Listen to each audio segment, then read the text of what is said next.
This is Deuteronomy chapter 7, verse 9. Know therefore the Most High thy Elohim. He is Elohim, the faithful Elohim, which keepeth covenant and mercy with them that love him, and keep his commandments to 1,000 generations, and repayeth them that hate him to their face, to destroy them. He will not be slack to him that hateth him. He will repay him to his face. Thou shalt therefore keep the commandments and the statutes and the judgments which I command thee this day to do them. Throughout the years, I've heard so many people say we are not under the law, or to keep the law is legalism. I don't know what that means. Very simply, if you don't keep the Most High's commandments, it's an expression of hate towards him. And he hates those who don't keep his commandments. He will get to you sooner or later. What most seem to miss is that there is no neutral position. It's either hate or love. This is John 14:23.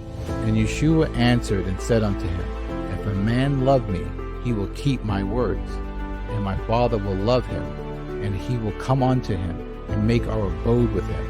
He that loveth me not keepeth not my sayings, and the word which ye hear is not mine, but the Father which sent me. Unconditional love is not in the Bible. It says if. If is a conditional statement. Either you love him and keep his commandments, or you hate him.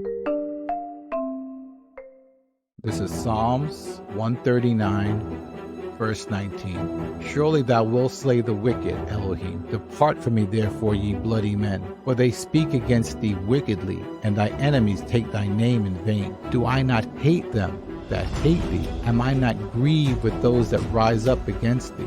I hate them with a perfect hatred. I count them mine enemies. Search me, Elohim, and know my heart. Try me and know my thoughts, and see if there be any wicked way in me, and lead me in the way everlasting. This is a psalm by David, the man the Most High called a man after his own heart. He knows the Most High is the one that will slay the wicked. There is nothing for any of us to do but to wait on the Most High. David hated the people who hated the highest. He describes his hate as perfect. The question we have to ask ourselves is, do we hate those who hate the highest? Or have we made peace with them? Do we say we keep the commandments, but spend much of our time with people who break them?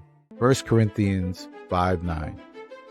I wrote to you in an epistle not to keep company with fornicators, yet not altogether with fornicators of this world, or with the covetous, or with extortioners, or with idolaters.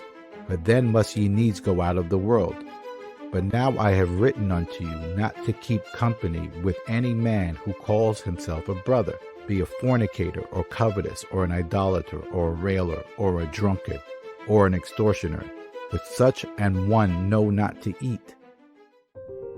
It seems that Paul is big on the commandments. Think about all the jumping around in the scriptures a person has to do to say the law is done away with. Paul is saying not to eat with commandment breakers. To keep the commandments, we must separate ourselves. If you have surrounded yourself with people who hate the Most High, how long is it before you start doing what they're doing? And the changes will be so subtle, you will fool yourself into thinking that you are keeping the Most High's commandments. Deuteronomy 7, starting with verse 3. Neither shalt thou make marriages with them. Thy daughter thou shalt not give unto his son, nor his daughter unto thy son. For they will turn away thy son from following me, that they may serve other gods. So will the anger of the Most High be kindled against you and destroy you suddenly. The Most High is telling you, if you surround yourself with people who hate the Most High and who break his commandments, it's not long before you, your children, and your family start following them. This is Jeremiah 15, starting with verse 16. Thy words were found, and I did eat them. And thy word was unto me the joy and the rejoicing of my heart. For I am called by thy name, Most High of hosts.